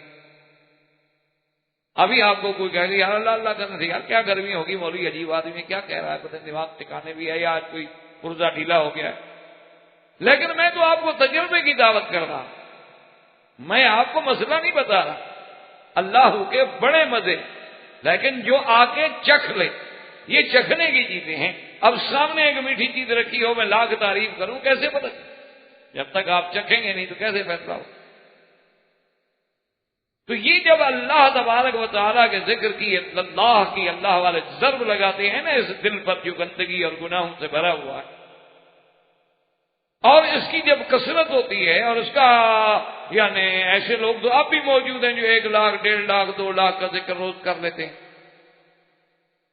اور پھر جب اس میں اور ترقیاں ہوتی ہیں تو پھر مدارج ہی اور ہیں. لیکن آپ صرف 8 دن کر کے تجربہ کر دیکھیں، پھر دیکھیں کیا حال ہے. آپ جناب ایسے یکدم یعنی ایسے پریشان ہو جائیں گے کہ 4 ایئر کنڈیشن کمرے میں لگا تو آپ کہیں گے اب بھی گرمی ہو رہی. کیوں؟ اللہ کے ساتھ ہے، اس میں ساتھ اس کے اثرات ہے. جلالہ ہے، جل جلالہ، جل شانہ، عز برہانہ. جو لوگ محسوس کرتے ہیں آپ کعبۃ اللہ میں جائیں تو عظیم ایک اللہ کے جلال اور عظمت، اور اگر مدینہ منورہ میں جائیں تو آپ کو ایک جمال محسوس ہوگا. اچھا، وہی لوگوں میں بھی اثر ہے. مدینہ منورہ کا جو اصل آدمی ہوگا نا، جو مدنی النسل ہوگا اور مدنی الاصل ہوگا، وہ کبھی آپ سے ناراض نہیں ہوگا، بڑے پیار سے بات کرے گا. اور جو یہاں کا اصل ہوگا نا، جو ایسے بات کرے کہ اس کا براہ راست اللہ سے تعلق ہے، تمہیں سمجھتا کیا ہے؟ اس سے بات کرو تو معلوم ہوگا کہ بالکل غصہ تو اس کے ناک میں رکھا ہو. یہ کچھ اثرات ہوتے ہیں اور یہ باتیں کہنے سے نہیں آتی بلکہ عملی تجربے سے. تو سیدنا ابراہیم علیہ السلام کو حکم دیا گیا کہ حجر اسود کو ڈھونڈیں. تو روایات میں آتا ہے کہ یہ جو ساتھ جبل ابی قبیس ہے، اسی طرح اللہ نے اس کو محفوظ کر دیا تھا۔ اب سیدنا ابراہیم اور اسماعیل علیہ السلام ڈھونڈ رہے ہیں، کیسے ڈھونڈیں کیا پتہ لگے بھی جب حجر اسود کا اٹھ رہا ہے آواز آئی کہ میں تو ادھر ہوں، کہاں ڈھونڈ رہے ہیں؟ اور بعض روایات میں ہے کہ جبریل علیہ السلام کو حکم ہوا، وہ اس وقت بھی ہند میں موجود تھا حضرت آدم علیہ السلام کے ساتھ، وہیں سے اس کو لایا گیا اور حضرت ابراہیم علیہ السلام کو پہنچایا گیا، اور حضرت ابراہیم علیہ السلام نے حجر اسود کو اسی کونے میں رکھا۔ یہ سب اللہ کے حکم۔ اور سیدنا ابراہیم علیہ السلام نے جب اس گھر کو بنا لیا، جب یہ گھر مکمل ہو گیا، اس کے بعد اللہ تبارک و تعالیٰ نے انہیں حکم دیا کہ ابراہیم الخلیل اب اعلان کر دو اور خبر کر دو پورے عالم کو کہ بھائی اللہ کا گھر بن گیا ہے اور اللہ کے گھر میں حج کے لیے آؤ۔ تو سیدنا ابراہیم الخلیل نے عرض کیا کہ مولا کریم، میں اگر یہاں کھڑے ہو کے آواز دوں گا تو میری آواز کون سنے گا؟ یہ تو ایسی ایک چھوٹی سی آبادی ہے، اور کہاں تک میری آواز جائے؟ آج جدید سائنس کو بڑا ناز ہے نا کہ جی ہم نے دیکھو ٹیلی فون کے ذریعے، موبائل کے ذریعے، ہم نے ڈش کے ذریعے، ہم نے سمندر کی لہروں کے ذریعے، ہم نے فضاؤں کے ذریعے دیکھو کہاں کی آوازیں کہاں پہنچا دی ہیں۔ تو یہ تو سارے اسباب ہیں۔ آج اگر تمہارا ایک اسٹیشن فیل ہو جائے، آج راستے میں تمہارا کوئی ایک راڈار کام چھوڑ دے، آج راستے میں تمہارا لگا ہوا کوئی ایک ٹاور جو ہے وہ کام کرنا چھوڑ دے تو سارے سلسلے ختم۔ وہ تو محتاج ہے۔ اسی لیے تو جدید ملکوں میں بھی آپ دیکھیں گے جب بارش آتی ہے سارے سسٹم جو ہے ان کے طرف برہم ہو جاتے، کچھ ہی نہیں کر سکتے، کیا کریں؟ کوئی نظام۔ اچھا، وہ جن کو محکمہ موسمیات 8 دن پہلے بتلا رہے ہوتے ہیں کہ آنے والے ویک میں یہ ہوگا اور یہ ہوگا اور یہ ہوگا اور یہ ہوگا، ان کی اتنے معلومات کے باوجود یہ عالم ہوتا ہے کہ پوری ریاستیں طوفان میں ڈوب جاتی ہیں، لوگ مر رہے ہیں، ڈوب رہے ہیں، کچھ نہیں کر سکتے۔ لیکن اللہ نے حکم دیا کہ خلیل میرا حکم ہے، پکارنا تمہارا کام ہے، آواز کا پہنچانا تو یہ تو ہمارے ذمہ ہے، آپ کے ذمہ تو نہیں۔ وَأَذِّن فِي النَّاسِ بِالْحَجِّ يَأْتُوكَ رِجَالًا وَعَلَىٰ كُلِّ ضَامِرٍ يَأْتِينَ مِنْ كُلِّ فَجٍّ عَمِيقٍ لِيَشْهَدُوا مَنَافِعَ لَهُمْ۔ اللہ نے فرمایا اعلان کرو لوگوں میں۔ سیدنا خلیل نے آواز دی۔ مفسرین کرام نے لکھا ہے کہ مختلف روایات سے یہ بات ملتی ہے کہ آپ کی آواز کو اللہ نے ایسی برکت دی کہ شرقاً غرباً شمالاً جنوباً، بلکہ وہ بچے جو ابھی ماں کے بطن میں تھے وہاں بھی اللہ نے آواز پہنچائی، اور سب نے جواب میں کہا لبیک اللہم لبیک لبیک لا شریک لک لبیک۔ اور یہ بات بھی کتابوں میں موجود ہے کہ جس نے ندائے خلیل پہ ایک دفعہ کہا لبیک، اللہ نے ایک حج نصیب کر دیا، جس نے 2 دفعہ کہا 2 دفعہ نصیب ہوا، جس نے 100 دفعہ کہا اللہ نے اس کو 100 دفعہ نصیب کر دیا۔ آپ دیکھیں تصور میں نہیں ہوتا آدمی کے اللہ یہاں بھیج دیتے حج کر رہا ہے مزے سے، تصور میں بھی نہیں ہوتا بندے کے یعنی کہ میں کبھی حج کر سکوں گا، لیکن اللہ بلا کے مکے بٹھا جب آؤ جی بیٹھو مزے۔ بڑے سے بڑے آدمی اس اطمینان سے، اس آرام سے حج نہیں کر سکتے جیسے مکے میں رہنے والا کر لے۔ اپنی گاڑی ہے، رات کو نکلا، صبح نکلا، کسی وقت چلا گیا، کہیں جا کے کھڑا ہو گیا، کہیں بیٹھ گیا، کھانا سامان سارا گاڑی میں پڑا ہوا ہے، کھا رہا ہے، پی رہا ہے، کپڑا لٹکایا بیٹھ گیا، سایہ بنایا بیٹھا ہوا مزے۔ تو اب بنا خلیل جو ہے، بنا کعبہ جو ہے سیدنا ابراہیم خلیل علیہ السلام نے کی، اور خدا کی شان کہ اللہ نے معمار کعبہ کو یہ عظمت بھی بخشی کہ آسمانوں میں بھی اپنے کعبے کے برابر دکھا کہ جب معراج کی رات حضور پاک گئے ہیں تو سیدنا ابراہیم علیہ السلام جس گھر کے ساتھ ٹیک لگا کے بیٹھے ہوئے تھے تو آپ نے پوچھا کہ یہ کیا ہے؟ تو حضرت جبریل نے عرض کیا کہ یا محمد صلی اللہ علیہ وسلم یہ اللہ کا کعبہ ہے، بیت المعمور ہے۔ جیسے زمین میں کعبہ ہے آسمانوں میں بھی کعبہ، اور وہ کعبہ اگر اللہ اتار دے تو اس کعبے کے اوپر آ کے بیٹھے گا، یعنی کہ یہی کعبہ ہے جو آسمانوں کا۔ اسی لیے حکم ہے کہ جب کعبہ بن گیا، جب اللہ کے گھر کی مسجد بن جاتی ہے تو آسمان تک اس کا حکم ہے اور زمین تک اس کا حکم ہے۔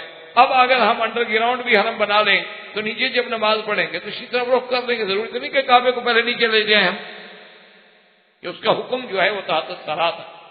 اسی طرح اگر ہم ہوائی جہاز میں بھی نماز پڑھتے ہیں تو کعبہ تو بہت ویک ہے، لیکن وجہ کیا ہے کہ بیت المعمور تک کعبہ، تو وہاں بھی سیدنا ابراہیم الخلیل علیہ السلام کو اللہ نے دیا۔ تو اس عظیم واقعے کے بعد، بنائے کعبۃ اللہ کے بعد، اب سیدنا ابراہیم الخلیل علیہ السلام پر ایک دوسرا امتحان۔ اسی لیے قرآن نے کہا ہے نا، اسی سورۃ البقرہ میں آپ نے پڑھا ہے، تو اس ایک حرف پہ اگر غور کریں آپ تو سارے مسئلے، وَإِذِ ابْتَلَىٰ إِبْرَاهِيمَ رَبُّهُ بِكَلِمَاتٍ فَأَتَمَّهُنَّ، کہ اللہ نے ابراہیم علیہ السلام کو بعض کلمات کے امتحان میں ڈالا، لیکن ابراہیم نے وہ کلمات پورے، جیسے دوسری جگہ قرآن کہتا ہے وَإِبْرَاهِيمَ الَّذِي وَفَّىٰ، کہ میرا ابراہیم ایسا سچا ہے کہ اس نے جو میں نے حکم دیا وفا کی، پورا کر دیا۔ یہ شان کے قریب۔ اب دوسرا حکم جو ملا انہیں وہ ایک عظیم ابتلا کہ اپنے بیٹے کو میرے راستے میں ذبح کرو۔ یعنی اندازہ کریں کہ پہلے تو اپنے بیٹے کو چھوڑ آؤ، بیٹا چھوڑ آؤ، بیوی چھوڑ دو، ایسی جگہ چھوڑ دو، بندہ کوئی نہیں، پانی کوئی نہیں، آبادی کوئی، اور ان کے لیے تم بھی کچھ نہیں کر سکتے، بچ جاؤ واپس چلے۔ اب اللہ پاک نے جوان کر دیا، جوانی آ گئی، کعبۃ اللہ کی تعمیر ہو گئی، اب دوسرا حکم آ گیا کہ اپنے بیٹے کو میرے راستے میں ذبح کر۔ اور وہ حکم کیسے آیا کہ براہ راست حکم بھی نہیں دیا گیا بلکہ خواب۔ اسی لیے ایک مسئلہ ہمیشہ کے لیے سمجھ لیں کہ ایک عام خواب ہے جو عام بندہ دیکھتا ہے، اور ایک خواب وہ ہے جو اللہ کا نبی دیکھتا ہے۔ تو اللہ کے نبی کا جو خواب ہوگا، جو پیغمبر کا خواب ہوگا، اللہ کے نبی اور رسول کا خواب ہوگا، وہ وحی ہوتی، اس میں کوئی غلطی نہیں ہوتی، وہ گویا اللہ کا حکم ہے بس۔ اس کی وجہ یہ ہے، یاد رکھو کہ جو ہم خواب دیکھتے ہیں وہ 3 قسم پہ ہوتے ہیں۔ ایک تو یہ ہوتا ہے کہ جو دن میں ہم باتیں کرتے رہے، کسی کام میں الجھے رہے، کوئی پریشانی تھی یا کوئی خوشی تھی یا غمی تھی، وہی رات کو وہی ہمارے لاشعور سے شعور میں آتی رہی، وہی چیزیں ہمارے سامنے دوڑتی رہیں۔ ایک تو یہ چیز ہوتی، اور ایک خواب ہوتے ہیں کہ شیطان ہمیں ڈراتا ہے، اور ایک خواب جو ہے وہ رحمانی ہوتے ہیں جو اللہ کی طرف سے دلوں میں ڈالے جاتے ہیں۔ ان کی ظاہری علامات یہ ہیں، مثلا آپ جو دن میں ایک موضوع میں، ایک تقریر میں، ایک بات میں تھے، اور رات کو آپ سوئے دیکھ رہے ہیں کہ مسجد ہے اور وہاں ساتھی بیٹھے ہیں، تو وہی بات دماغ میں آ رہی ہے جو لاشعور میں تھی، کوئی نئی بات نہیں۔ اور ایک ہے کہ شیطان ڈرا رہا ہے، وہ کبھی جانور بن کے، کبھی سانپ بن کے، کبھی کوئی چیز بن کے، کبھی کوئی چیز بن کے۔ اس کا علاج بھی حضور نے بتلا دیا کہ بائیں طرف 3 دفعہ تھوک دیں اس کی حکارت کے لیے، اور 3 دفعہ پڑھیں لا حول ولا قوت الا باللہ العلی العظیم، اور کروٹ بدل لیں اور سو جائیں، اور کسی کو اس خواب کا ذکر نہ کریں، آپ کو کوئی نقصان نہیں۔ اور بعض خواب ایسے ہوتے ہیں جو رحمانی ہوتے ہیں، اس کی علامت یہ ہے کہ بندہ نماز پڑھ کے سویا ہے، تہجد کا وقت ہے، رات کا آخری پہر ہے، اور یہ عین اللہ کے نزول رحمت کا وقت ہے، اور اس وقت ایک بندہ خواب دیکھ رہا۔ اچھا یہ بھی یاد رکھیں کہ جتنے صالحین ہوتے ہیں، جتنے اللہ والے لوگ ہوتے ہیں، چونکہ وہ باوضو سوتے ہیں، اللہ کے ذکر کر کے سوتے ہیں، تو ان کے خواب زیادہ قریب سچے ہوتے ہیں، کیونکہ خواب جو ہے یہ بھی ایک جز ہے نبوت۔ اچھا اب جہاں پیغمبر کا مسئلہ، تو اللہ کے نبی کو تو شیطان دخل دے نہیں سکتا، تو اب لا محالہ ان کا تعلق رحمان سے ہوا، تو ان کے دماغ میں جو بات ڈالیں گے تو رحمان ڈالیں گے، جب رحمان ڈالیں گے تو وحی ہوگی۔ اس لیے نبی کا خواب بمنزلے وحی۔ ہمیں کیا ہے، یعنی کیا مطلب، آج اگر کوئی اللہ کا ولی خواب دیکھے کہ اپنے بیٹے کو ذبح کر دو، تو اس کا مطلب یہ نہیں کہ وہ ذبح کر دو، اس کا خواب وحی، اللہ کا حکم نہیں۔ اس کا مطلب یہ ہوگا کہ تم کوئی خیرات کرو۔ لیکن اللہ کا نبی اگر دیکھے وہ، تو اس کا مطلب ہے کہ اللہ کا حکم ہے۔ تو اللہ تبارک و تعالیٰ نے سیدنا ابراہیم علیہ السلام کو خواب میں دکھلایا، اور جب خواب میں حکم ہوا تو اس کے بعد سیدنا ابراہیم علیہ السلام، بعض روایات میں یہ بھی آتا ہے کہ آپ نے یہی خواب جو ہے 3 دفعہ دیکھا، اور دیکھ رہے ہیں کہ میرے ہاتھ میں چھری ہے اور میں نے اپنے بیٹے کو لٹایا ہوا ہے اور اس کو جدے، اور اسی ضمن میں آپ حضرات یہ بات بھی یاد رکھ لیں کہ ایک بڑا اختلافی مسئلہ ہے کہ ذبیح کون ہیں، یعنی جو اللہ کے راستے میں قربان ہوئے وہ ابراہیم علیہ السلام کا کون سا بیٹا ہے، تو اس میں اختلاف ہے۔ بعض علماء کہتے ہیں سیدنا اسماعیل علیہ السلام ہے اور بعض کہتے ہیں سیدنا اسحاق۔ یہ بڑا معرکۃ الآراء مسئلہ ہے، کتابوں میں اس میں بڑے اختلاف ہیں اور دونوں طرف بڑے دلائل ہیں اور بڑی ابحاث ہیں اور بے انتہا بحثیں ہیں، حتیٰ کہ بعض کی روایات میں کتابوں میں تو ہمارے اپنے لوگ جو ہیں اہل سنت والجماعت کے بڑے بڑے مقتدر لوگ وہ بھی قائل ہو گئے کہ حضرت اسحاق ہیں۔ لیکن آپ ایک اصولی بات یاد رکھیں کہ جمہور کا فیصلہ یہ ہے، لیکن جہاں اختلاف ہو جائے نا پھر وہاں جمہور کے فیصلے کی قوت، یہ ہمیشہ اصول ہے اسلام کا بھی یہی اصول۔ اسی لیے حضور صلی اللہ علیہ وسلم صحابہ سے پوچھ رہے تھے آپ کیا رائے، مثلا کسی فقہی مسئلے میں ایک امام ایک طرف ہے اور 3 امام ایک طرف ہے، لازمی بات ہے کہ جمہوریت ایک طرف ہو گئی، جمہور یعنی کثرت ایک طرف ہو گئی۔ مثلا بی بی عائشہ ایک مسئلے میں اکیلے ہیں لیکن سارے صحابہ ایک طرف ہیں، لازمی بات ہے کہ ہم بی بی عائشہ کا احترام تو کریں گے لیکن بعد جمہور صحابہ ادب کریں گے کہ بی بی صحابہ کا اجتہاد ہے اور مجتہد سے خطا ہو جاتی ہے، لیکن فتویٰ جمہور کے قول پہ ہوگا۔ تو ایک بات ہمیشہ اصولی یاد رکھ لیں کہ جمہور کے نزدیک یہ فیصلہ ہے کہ ذبیح جو ہے وہ سیدنا اسماعیل۔ اصل میں یہ جھگڑا کیوں پیدا ہوا، ایک بات اپنے ذہن میں رکھ لیں انشاءاللہ۔ اللہ نے آپ کو تعریف دی ہے، علم دیا ہے، اور سچی بات یہ ہے کہ یہ آپ لوگوں کی محبت ہے، خلوص ہے کہ آپ کے یہ دروس جو ہے پوری دنیا میں اللہ کی رحمت سے جا رہے ہیں۔ شاید آپ کی خلوص ہوگا، میرے اندر تو خلوص ہے نہیں، آپ کی برکت ہو، ورنہ نہ مجھے علیحدہ موقع ملتا درس دینے کا، نہ ریکارڈ ہوتے، نہ باہر جاتے، یہ سبب بنتا ہے نا، اللہ اسباب بناتا، اس میں پتہ نہیں کس کا خلوص کیا بنتا۔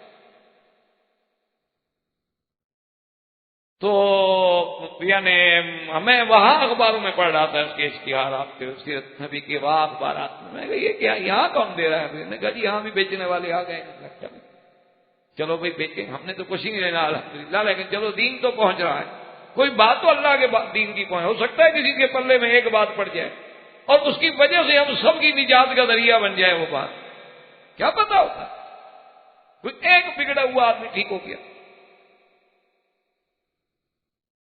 اب جناب یہ ہے کہ اپنا یاد رکھیں یہ وجہ بھی کیا بنی، یہ بھی دراصل یہودیوں کے ساتھ کہ یہودی جو ہیں وہ حضرت یعقوب علیہ السلام کو مانتے ہیں، کیونکہ حضرت یعقوب بھی تو اسرائیل ہے نا، انہی کا نام اسرائیل ہے، اور ابراہیم علیہ السلام کی اولادیں حضرت اسحاق، حضرت اسحاق کی اولادیں حضرت یعقوب، حضرت یعقوب وہی حضرت اسرائیل، پھر آگے سارے بنو اسرائیل جو ہیں ان سے ہیں۔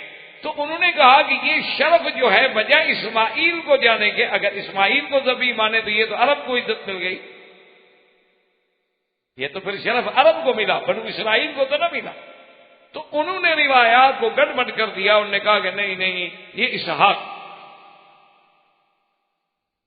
اسی لیے حضرت عمر بن عبدالعزیز کے زمانے میں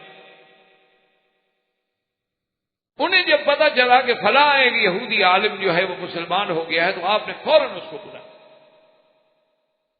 آپ نے کہا بھی کیونکہ تم عالم ہو، ان کے بہت بڑے یعنی راہب ہو اور اللہ نے تمہیں اسلام بھی نصیب کر دیا ہے، مجھے تو ایک صحیح بات بتا دو کہ ذبیح کون ہے، اسحاق ہے یا اسماعیل ہے؟ انہوں نے کہا حضرت صحیح بات جو ہے وہ ذبیح حضرت اسماعیل، لیکن یہود یہ نہیں چاہتے تھے کہ یہ شرف اور یہ عزت جو ہے عرب کو ملے، وہ چاہتے تھے کہ یہ شرف بھی ہمارے سے۔ اور دوسری بات یہ ہے کہ اگر آپ قرآن پر غور کریں گے تو قرآن تو ہر مسئلے کا خود حل کرتا ہے نا جی، تو قرآن یہ کہتا ہے جب آپ یہ سارا پڑھ لیں گے کہ فَبَشَّرْنَاهَا بِإِسْحَاقَ وَمِن وَرَاءِ إِسْحَاقَ يَعْقُوبَ، اللہ فرماتے ہیں کہ پھر ہم نے حضرت ابراہیم علیہ السلام کو بشارت دی اسحاق کی، اور اسحاق کے بعد یعقوب کی بھی، یعنی ہم آپ کو بیٹا دیں گے، وہ بھی نبی ہوگا اسحاق، پھر اس کا بیٹا یعقوب بھی نبی ہوگا۔ تو جس کو یہ خبر دی جا رہی ہو کہ آپ کو بیٹا دیں گے، آپ کے بیٹے کا پھر بیٹا ہوگا، اس کو کہو کہ ذبح کرو، کیا مطلب؟ بھئی جب اس نے رہنا ہے اس کا آگے بیٹا بھی ہونا ہے، پھر اس بیٹے نے بھی نبی بننا ہے، اس کا مطلب ہے وہ ذبح تو نہیں ہوگا۔ جب ذبح نہیں ہوگا تو پھر تو ڈرامہ ہو گیا، قربانی تو ہوئی نا۔ وہ تو ابراہیم علیہ السلام کو پتا ہے کہ یہ ذبح نہیں ہوگا، کیونکہ آگے تو اس کا بیٹا پھر نبی بنے گا، ایک کھلی چیز۔ اور دوسری بڑی بات یہ ہے کہ حضور صلی اللہ علیہ وسلم ایک دن ارشاد فرمایا کہ انا ابن الذبیحین، فرمایا کہ میں دو ذبیحوں کا بیٹا ہوں۔ صحابہ حیران ہو گیا، انہوں نے کہا جی حضور کیسے؟ آپ نے فرمایا تمہیں پتا ہے کہ اللہ نے مجھے ملک اسماعیل سے چنا ہے، اور اسماعیل بھی ذبیح ہیں، اور میں عبداللہ کا بیٹا ہوں، اور عبد المطلب نے نظر مانی تھی کہ اگر زمزم مل جائے تو میں اپنا ایک بیٹا ذبح کروں گا۔ جب زمزم مل گیا، قرآن ڈالا تو عبداللہ پہ قرآن نکلا، میرا باپ ذبیح بن رہا تو اللہ نے بچا لیا، جیسے اسماعیل علیہ السلام کو بچا لیا ایسے عبداللہ بھی بچ گئے، ورنہ تو اگر اسماعیل علیہ السلام ذبح ہو جاتے پھر آگے نسل نہ چلتی، اور اگر آگے چلتی اور عبداللہ ذبح ہو جاتے تو پھر حضور صلی اللہ علیہ وسلم پیدا نہ ہوتے۔ تو یہ تو ایک اللہ کی حکمت تھی کہ اللہ نے انہیں بھی بچا لیا اور انہیں بھی بچا لیا، لیکن میں ہوں تو ابن الذبیحین کہ میرا ابا عبداللہ بھی ذبیح ہے اور میرا ابا اسماعیل بھی ذبیح ہے۔ تو جب حضور صلی اللہ علیہ وسلم نام لے کر وضاحت کرتے تو پھر ہمیں کسی شک و شبہ میں پڑھنے کی کیا ضرورت۔ اور تیسری سب سے بڑی دلیل یہ ہے کہ بچپن میں، یہ چھوٹی عمر میں حضرت اسحاق تو مکے میں آئے ہی نہیں، ان کا تو مکے میں آنا ثابت ہی نہیں، بڑی عمر میں تو تشریف لائے، کیونکہ ہر نبی آئے ہیں اللہ کے قابل، ہر پیغمبر نے حج کیا ہے، طواف کیے ہیں، مکے میں تشریف لائے ہیں، لیکن بچپن میں آنا جو ہے حضرت اسحاق کا ثابت ہی نہیں، وہ تو صرف حضرت اسماعیل کا ثابت۔ اور یہ بھی حضور صلی اللہ علیہ وسلم کی روایات سے ثابت ہے کہ رحم اللہ ام اسماعیل، اللہ اسماعیل کی اماں بھی رحمت فرمائیں کہ اگر وہ زمزم کو نہ روکتی تو ایک نہر معین بن جاتی پوری دنیا میں۔ وہاں بھی حضور نے فرمایا رحم اللہ ام اسماعیل، اسماعیل کی اماں، اور اسماعیل کی اماں ہاجرہ ہیں۔ اس لیے یاد رکھیں کہ یہ سارے دلائل اور جمہور کا فیصلہ اسی طرف ہے کہ ذبیح جو ہے وہ سیدنا اسماعیل علیہ السلام ہے۔ اللہ نے خواب میں حکم دیا حضرت ابراہیم علیہ السلام کو، حضرت ابراہیم علیہ السلام لے کے آپ اپنے بیٹے کو لے چل پڑے۔ بڑا تفصیل سے واقعہ ہے جس کو اللہ نے خود قرآن میں لکھا، اس لیے قرآن کہتے ہیں کہ فَلَمَّا بَلَغَ مَعَهُ السَّعْيَ قَالَ يَا بُنَيَّ إِنِّي أَرَىٰ فِي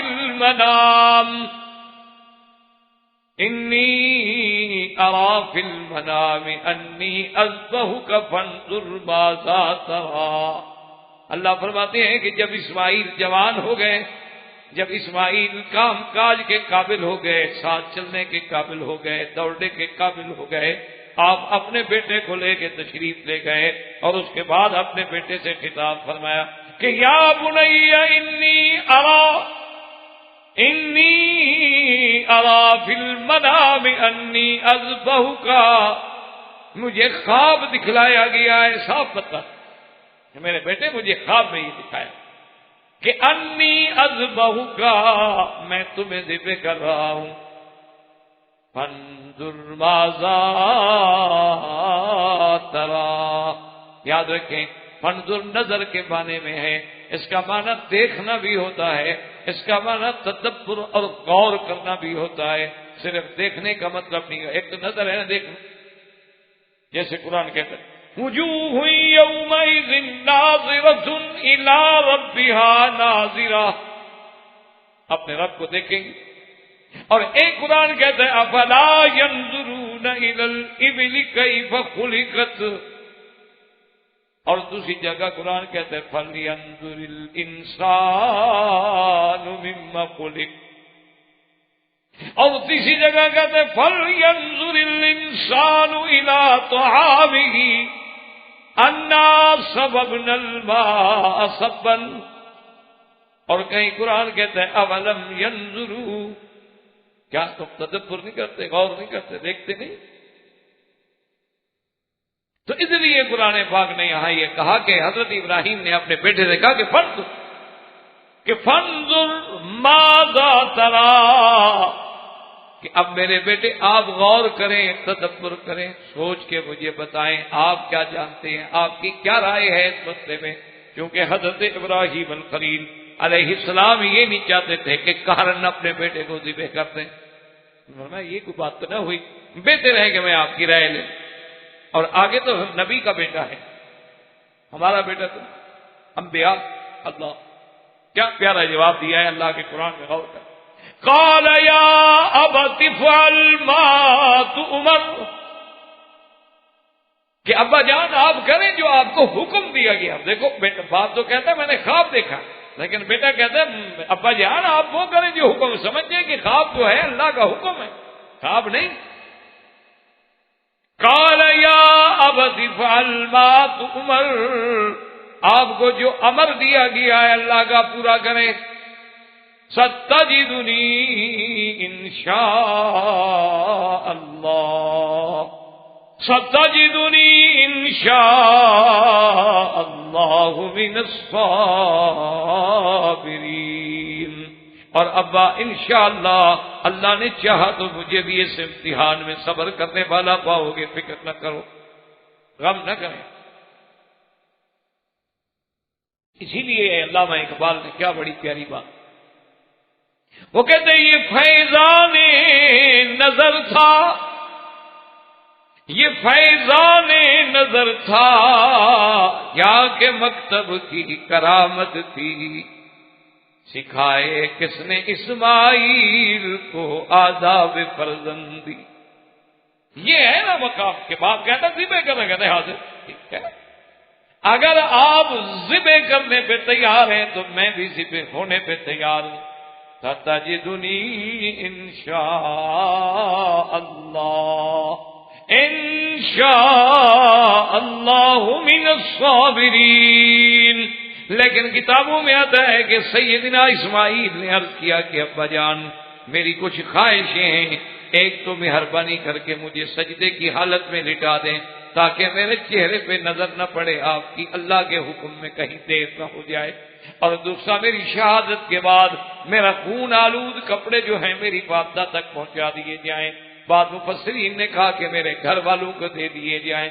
اللہ فرماتے ہیں فلما اسلما وتلہ للجبین، اب جب جناب دونوں تیار ہو گئے، استسلما، اپنے آپ کو اللہ کے حکم کے سپرد کر دیا۔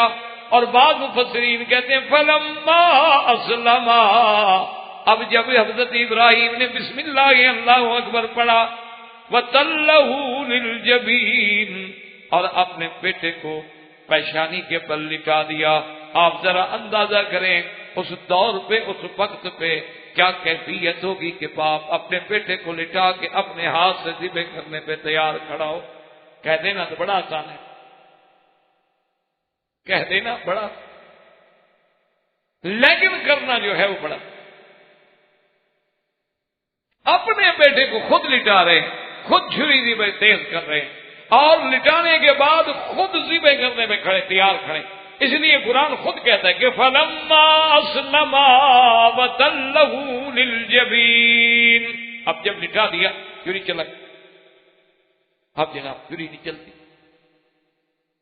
ابراہیم علیہ السلام نے پھر زور لگا، چھری چلا، چھری پھر نہیں چلتی۔ حضرت اسماعیل علیہ السلام نے کہا کہ ابا میاں کیا کر رہے ہیں، چھری چلائیں، بس بات ختم ہو، امتحان اللہ کا پورا ہو جائے۔ انہوں نے کہا بیٹا میں تو چلا رہا ہوں، چھری نہیں چلتی۔ کہا اچھا بیٹا ایسا کریں کہ اس کی نوک رکھ لیں، ہو سکتا ہے کہ چھری کا منہ ذرا تیز نہ رہا ہو، اس پر بوجھ دیں۔